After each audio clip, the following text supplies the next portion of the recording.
اسلام آباد high court میں عمران خان نے اپنے خلاف درج مقدمات کو غیر قانونی آئینی حقوق کی خلاف ورزی قرار دینے کے لیے درخواست دائر کر دی ہے۔ درخواست میں حکومت، آئی جی اسلام آباد، نیب، FIA، پیمرا اور الیکشن کمیشن کو فریق بنایا گیا ہے۔ مزید جانتے ہیں ڈان نیوز کے نمائندے عمر مہتاب بڑھنی سے۔ جی عمر، درخواست میں کیا موقف اختیار کیا گیا ہے؟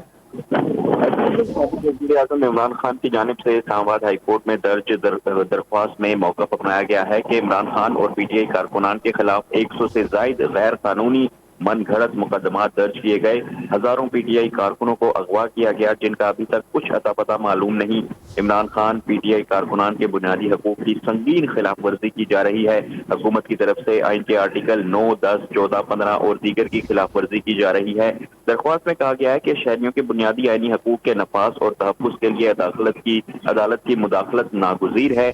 درخواست میں استدعا کی گئی ہے کہ عدالت کرمنل لا مشینری کے غلط استعمال کو قانون کے منافی بنیادی حقوق کی خلاف ورزی قرار دے۔ عدالت حکومت کے اقدامات کو سیاسی انتقام آئین کے خلاف ورزی قرار دے۔ استدعا کی گئی ہے کہ عدالت حکومت کو بغیر کسی نوٹس کے درخواست گزاروں کے خلاف مجرمانہ کارروائی سے روکے۔ عدالت پولیس کی جانب سے دہشت گردی کی دفعات کا بدنیتی پر مبنی استعمال کو قانون کی خلاف ورزی قرار دے۔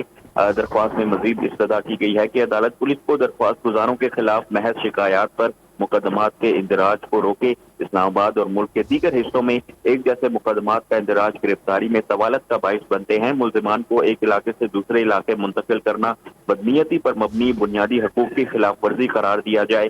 درخواست میں مزید کہا گیا ہے کہ عدالت اسلام آباد میں درج مقدمات غالب نوٹسز پر سخت کارروائی سے روکنے کا حکم بھی دے۔